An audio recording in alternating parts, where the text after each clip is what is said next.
Hey, it's been a while. It was my ex-husband who approached me. His face was grinning as if he wanted to make fun of me. I heard you sold the house without paying back the loan. That's impossible with your income. How much debt do you owe now? I'm sure my ex-husband is going to laugh his head off when he hears my answer. But I'm sorry, it's not going away. That house sold for $200,000 when its value went up. My ex-husband's face turned pale when he heard my words. My name is Gina. My husband Louis and I have been married for 2 years. We met at a matchmaking party held by a dating agency, and I was invited by my friend to the party. I met Louis there. He was an office worker at a company, and is 2 years younger than me. I had been prioritizing my work, but my parents were worried about me, and I started looking for a marriage partner. And he was the same way. His parents also said, "Don't you think it's time for you to get married?" So he joined this party. We felt close to each other because we were both being rushed by our parents, and we got along well with each other right away. We were not seriously thinking of getting married, but since we met each other by chance, we exchanged contact information. We started going out for drinks regularly after work, and we also started going on dates on our days off. Louis and I had a lot in common, probably because we were close in age. So we had a lot of fun together, and I became more and more attracted to him. He also liked me, and we started dating. We continued to date steadily, and after a year of dating, we decided to get married. I was so happy when he proposed to me. Gina, I realized that you had become a very important person to me. So I want you to continue to live your life with me. Please marry me. He gave me a ring. I cried tears of joy when I received it. Yes, I love to. And I accepted his proposal. Then we shared the news to each other's parents, met with both of our families, and got married. Many people at work and among our friends congratulated us on our marriage, and we felt the happiest we had ever felt. Then my husband and I went on our honeymoon. I was thrilled every day with the sweet, newlywed life full of happiness. At that time, I was happy just to spend time with my husband in the same house every day. However, this does not mean that I had no complaints at all. My husband did not do any housework. I never cooked a day in my life. So please do everything for me. When I suggested that we learn little by little, he stubbornly refused. Seriously, I can't hold a knife well, and I don't know how to season food well. It will be faster if you do everything. Besides, I have a job and I work too. Our conditions are pretty much the same. It is true that I tend to come home a little earlier than him, but I still come home busy and tired. I wonder how it feels to have all the household chores done for me. I had such a complaint, but still I did not think of divorce. There are many families nowadays where the wife does all the housework, and it is important for a couple to accept each other's good points and bad points. It is impossible to make your partner do everything the way you want. And if that is the case, it will be better to hire a housekeeper or something.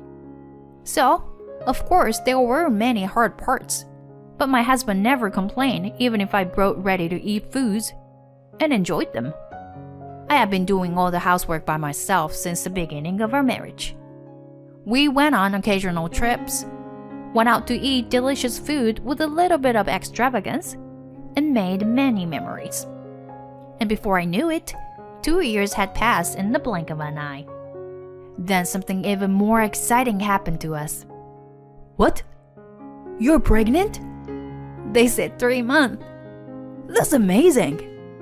Gina, does this mean we're gonna be parents too? Yeah, we'll have to think of a name and everything. That's exciting. Oh yeah, maybe we should build a house. A house? Yeah, house for the whole family. What do you think? It's a good idea, right? Sure. We could build a house for the rest of our lives. Yes. Then let's get ready to build a house. Yeah. Oh, that's right. I have a relative who's an architect. Maybe he can give us a discount. That's a good idea. Let's just leave it to him. Okay, I'll call him. I was thrilled to be pregnant and to be building a house for my family to live in. When I told my parents, they were overjoyed, and my father immediately contacted his relatives. My relative, an architect, was willing to do what I asked him to do. I told my husband about it. Oh, that's good. Well, you should take the lead in the project. I raised my eyebrows at his response. What? Aren't we going to decide the floor plan together? No, I don't know much about that. For the time being, I'm okay with it as long as it's spacious and I have my own room. Besides, your relatives should communicate with you if you were going to design the house, right? I'm not good at contracts. I've thought from the beginning of our marriage that my husband has a terrible way of rejecting things he's not used to or that are new to him. He puts everything on me because he can't do it himself. I thought we were going to discuss things together, but now he's forcing me to do everything. Moreover, I'm pregnant, so I want to concentrate on that if possible.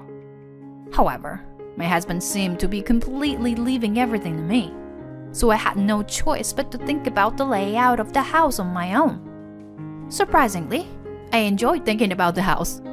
As long as I had a spacious room for my husband, everything else was up to me. On the other hand, I could do whatever I wanted, so it was probably a good thing that my husband led it all to me. I discussed with my relatives about the new house, considering the budget and so on. Then, we made a contract and started to build the house. Oh, so the house is finally going to be built. Yes, the baby will be born right around the time the house is completed. All the happy things are happening at once. We made it. All our hard work was worth it. I guess so. You know, my husband didn't do anything. He's acting as if he'd been preparing for it too. I gradually became annoyed at his behavior around this time. My husband did not help me with the housework when I was sick during my pregnancy. So I had my mother come over to help me during my maternity leave. Mom, I'm sorry. I'm causing you trouble. It's okay. I'm a stay-at-home mom, so don't worry about it. Thank you. Thanks to my mother's support, I was able to live through a few pregnancy-related illnesses. But I was quite disillusioned with my husband. I wondered if we would be a good father to our child. These fears grew. Finally, the house was completed. When I saw the completed house, it was very beautiful and stylish. And even though I had asked him to do it because he was my relative, he still did everything professionally. I was a little bit bothered about my husband, but still, I was sure that my heart danced when I saw the completed house. Oh wow, this is a great house. We gotta start our new life together. Yes, it is. I'm looking forward to it. Just the thought of having a baby soon and spending time together as a family in this house made me excited again. 3 weeks later, I gave birth. A beautiful baby girl was born. My husband, parents, and in-laws were all very happy about the birth of our daughter. After leaving the hospital, I started raising my child in the new house.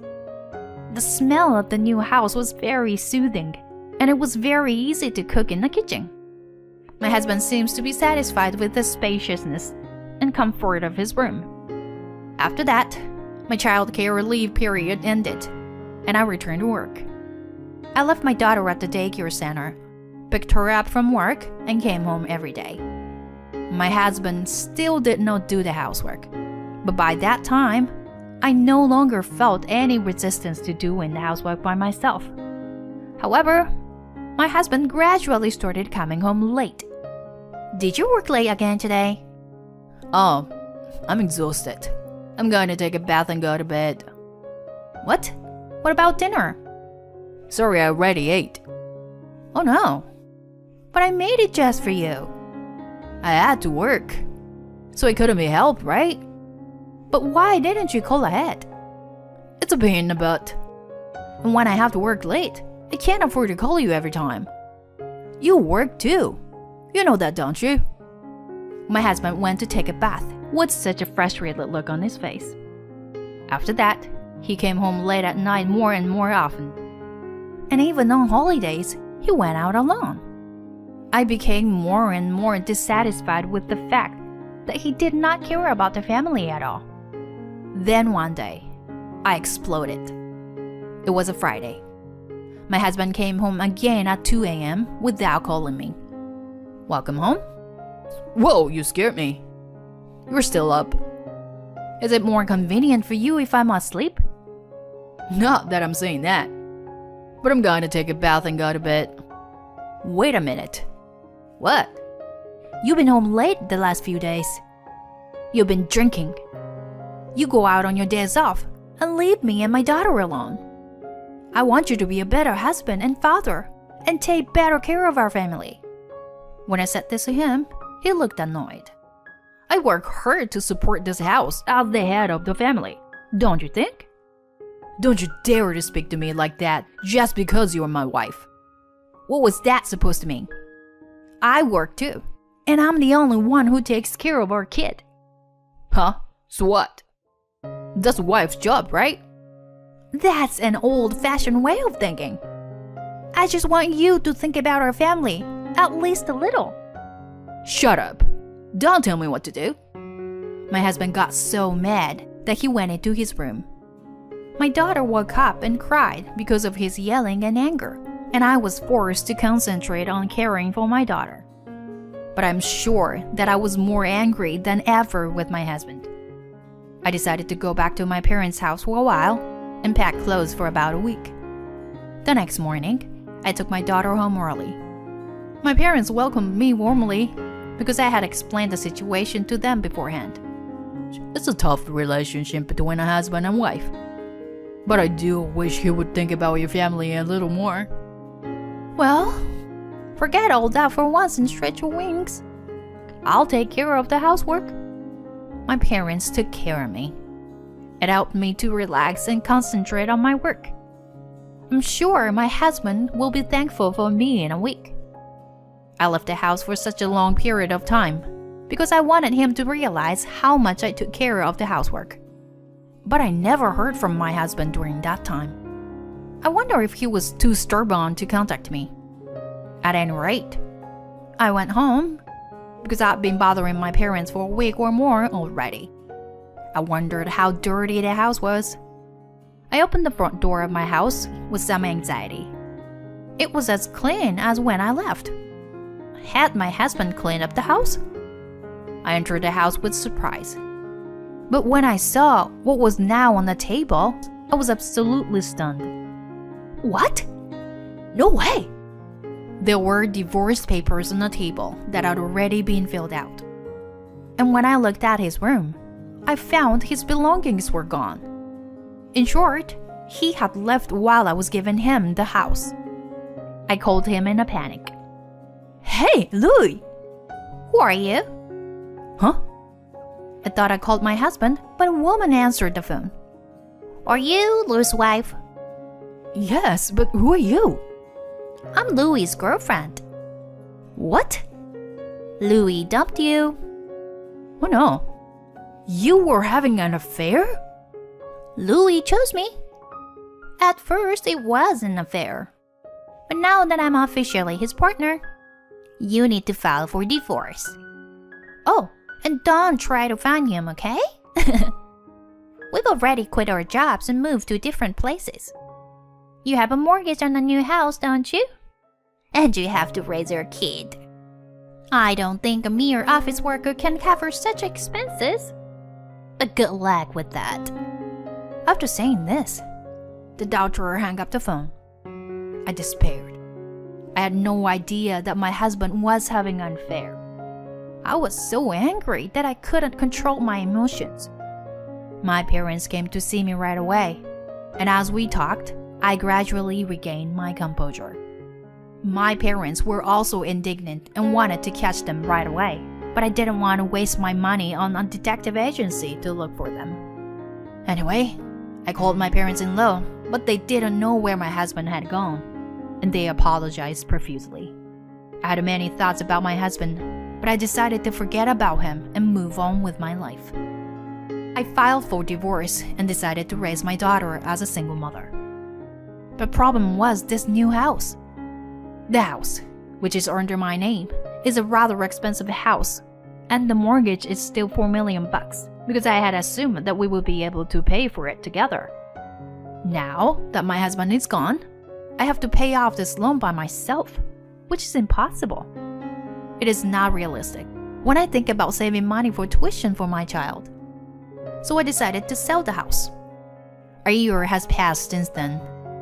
After my divorce, I moved back to my parents' house, and with the support of my parents, I was raising my child and working hard. Then one day, I decided to go shopping and was walking around town. I was walking around, and suddenly someone called out to me. Hey, it's been a long time. It was my ex-husband. What are you doing here? His face was grinning so much that he wanted to make fun of me. I just came to buy something for my daughter. I wanted to leave as soon as possible, but he insisted on talking to me. I heard you sold the house without paying back the loan. How do you know that? I want to see if you were still living in the house. But I saw the name on there had changed, so I knew you sold it. Well, you can't afford it. It's better to sell the house, even if it's in red. How much debt do you owe now? That's what my ex would ask me. I'm sure he's planning to laugh his head off when he hears my answer. But I'm sorry, it's not going your way. That house sold for $20 million when land prices went through the roof. Huh? Yes. So we made profit of over $10 million after all that. My ex-husband's face turned pale when he heard my words. No way. You're lying, right? How could you sell that house for that much? That house wasn't bad, but it was just a normal house. Wow, we just got lucky.